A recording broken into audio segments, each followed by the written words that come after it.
Chapter 4. First Night. 11 o'clock p.m. Upper East Side, Manhattan Island.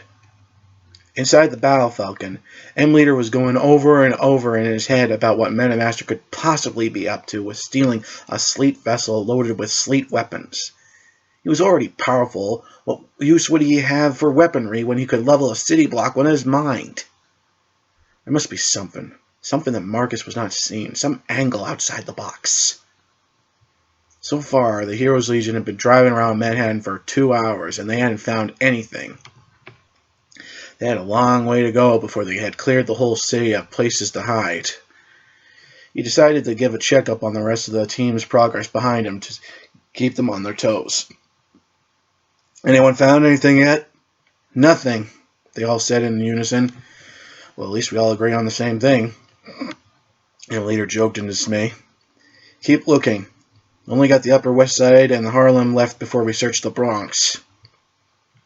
And Leader then suddenly heard a psychic scream in his mind, coming from a street alley that they had just sped by.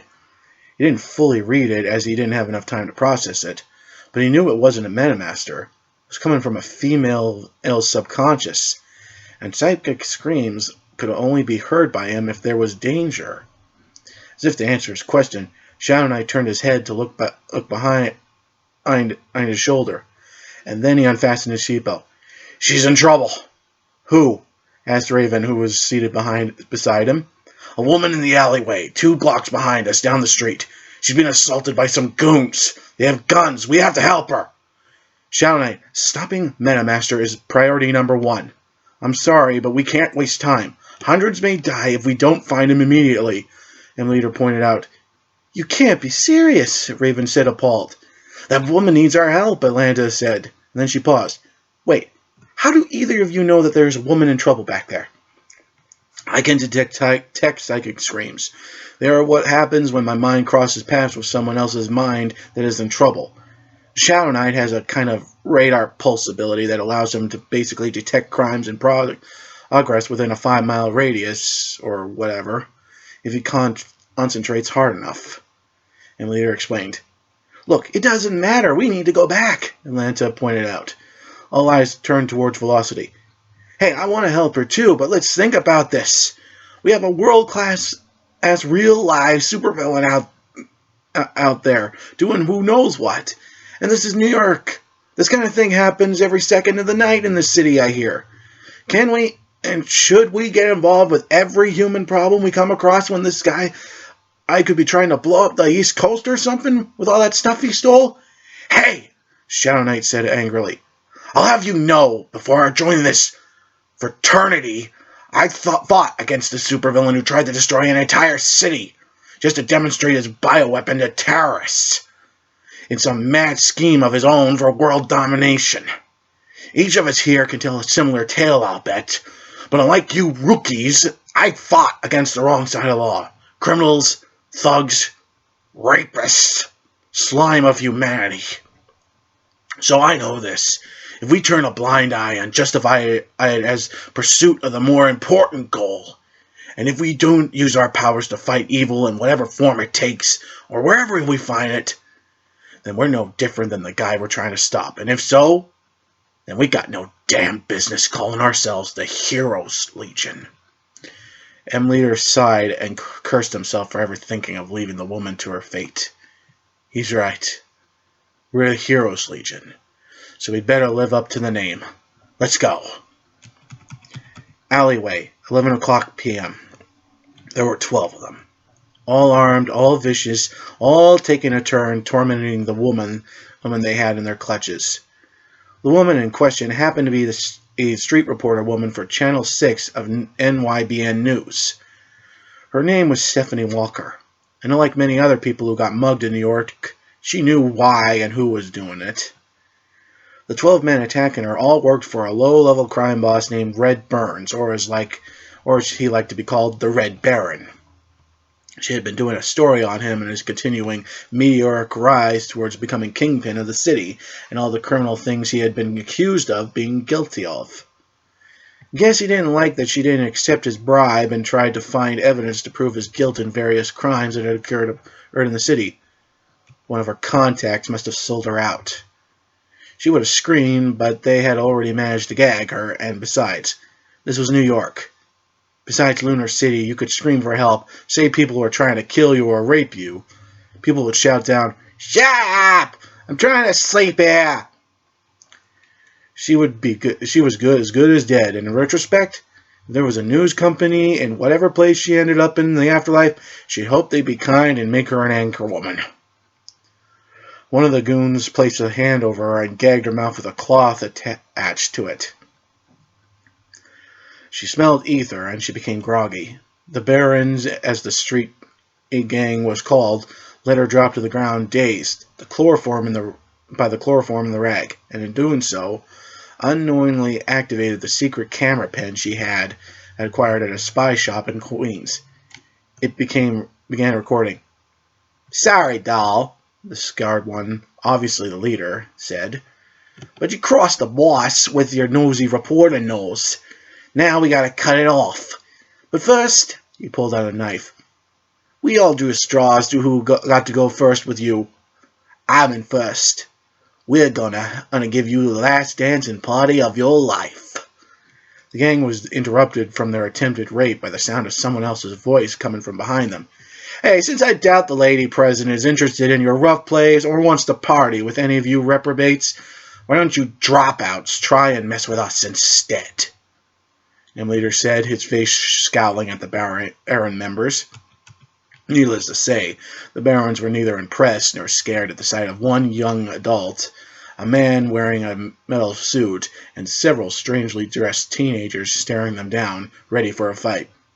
"Nice outfit, kiddies," the scared Baron gang member smirked, unimpressed. "But Halloween is 4 months away.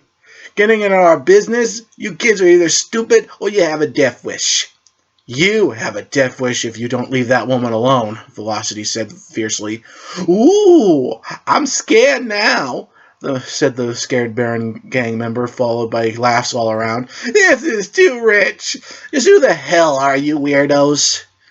Didn't you gentlemen ever read comic books?"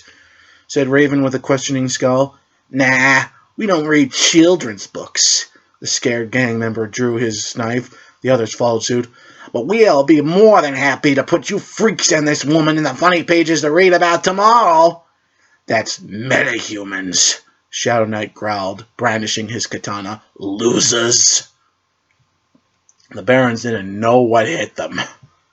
First, 2 of them made a dash towards Raven and Atlanta. Raven gave one goon a roundhouse kick, knocking him out of his feet, while Atlanta just grabbed her assailant with her bare hands and tossed him through the air over her head with her super strength. He flew backwards through the air before slamming into the brick wall at the end of the alleyway. He then fell down in the dumpster underneath him. One of the goons grabbed a nearby metal pole from out of the same trash bin, and then went after Robo-Warrior. He swung the metal pipe straight into Robo-Warrior's chest area. There was a loud bang, and the goon ended up swinging back around and then landed on his behind as the force of his swing rebounded off of Robo-Warrior's chest and through him. Robo-Warrior then reached and clasped a hand around the shaken goon's neck, and then his voice echoed for the suit's voice speaker. "Now that was really stupid." Then, with a great toss, he sent the goon flying through the air over the heads of the other Barons until he landed squarely in the trash bin and at the end of the short alleyway. The Barons watched their comrade fly through the air and land in the garbage bin with the other one, and then they all turned round and pulled out their guns and aimed at the Legion. "Killer freaks!" one of the Barons with a switchblade shouted, and all of them prepared to fire. Robo-Warrior quickly raised his right arm was charged up with energy. The guns of the Barons suddenly flew right out of their hands and attached to Robo-Warrior's right arm, followed by a couple switchblades. "Not so tough without your guns," Shadow Knight glared. "Are you? Now I'd surrender if I were you."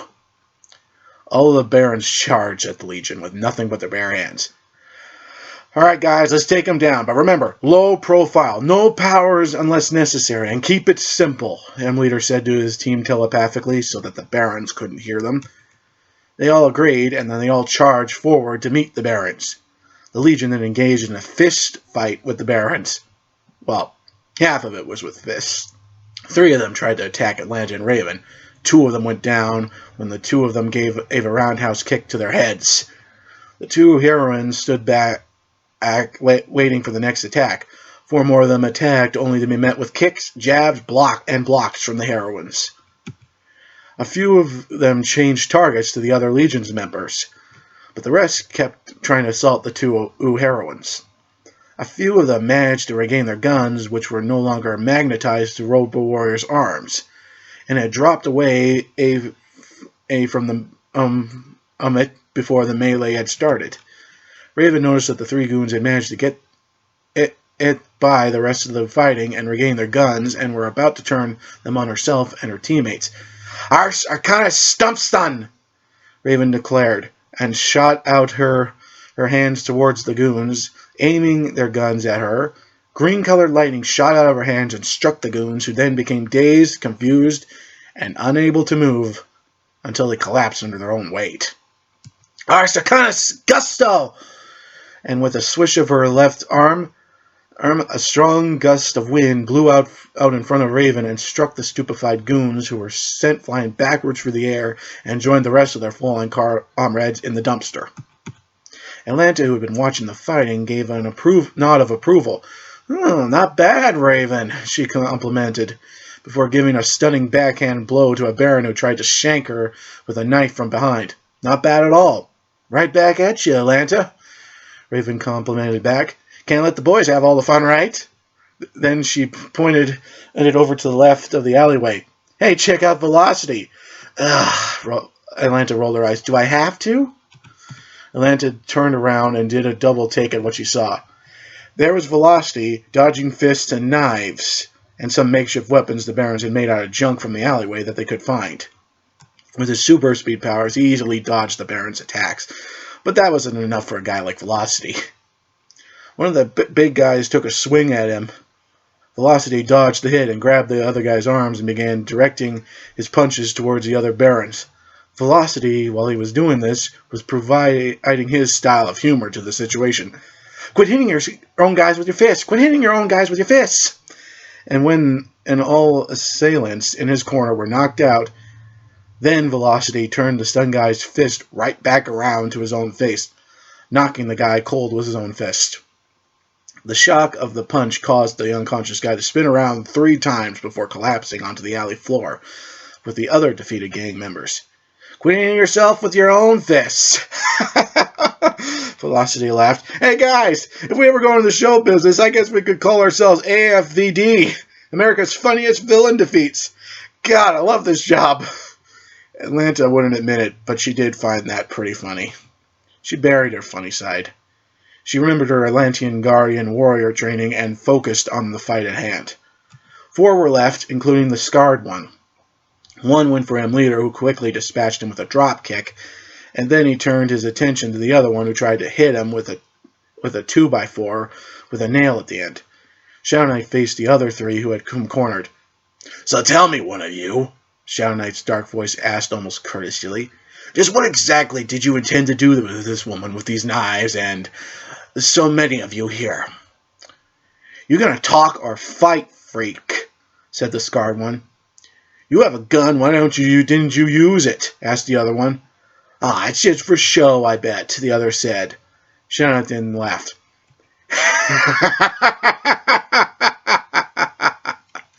Do either of you pea-brained scumbags know what a rhetorical question is? At that second, quick as lightning, Shadow Knight drew both his shadow guns and fired. The remaining Legion members jumped when he fired his shadow guns. They thought he just shot 2 goons besides the scarred Baron gang member dead. But instead of bullets, some kind of glowing purple energy bolt shot out and struck the 2 Barons' bodies. It exploded on impact, and some kind of glowing purple liquid emerged, which then hardened into some kind of cocoon that held the Baron members in place, immobilizing them. Shadow Knight then aimed his left shadow gun at the last Baron standing. I know what evil intentions you animals had for this woman, Shadow Knight glared at the scarred Baron member with absolute contempt. I despise filth like your kind. Shadow Knight laughed his dark laugh again, and then he aimed for the head of the scarred Baron. I'm giving you the night off. And he fired. Instead of a cocoon, the purple energy bullet erupted into a purple-colored gas. The Baron member choked on the gas, which immediately filled his lungs, and then he fell down onto the ground, out cold. Shadow Knight quickly holstered his shadow gun, but his eyes never stopped glaring, and with a burning intensity of hatred at the final Baron member lying on the ground. You're lucky that you didn't go through with it before we got here. Before I got here. The battle was over. Nice, Robo-Warrior said, watching the others. A gun that immobilizes and knocks out the target. Only when it's charged with my dark matter energy, Shadow Knight corrected. The bullets come from me. Otherwise, they're just empty revolvers. So we've defeated these degenerates, Velocity said, folding his arms as he eyed the rest of the team. The question is, what do we do with them now? What you should do with all trash, Shadow Knight pointed out, motioning towards the full dumpster of defeated barons.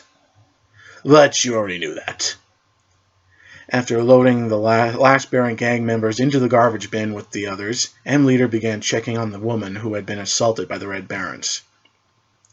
Shadow Knight then placed a hand on the trash lid.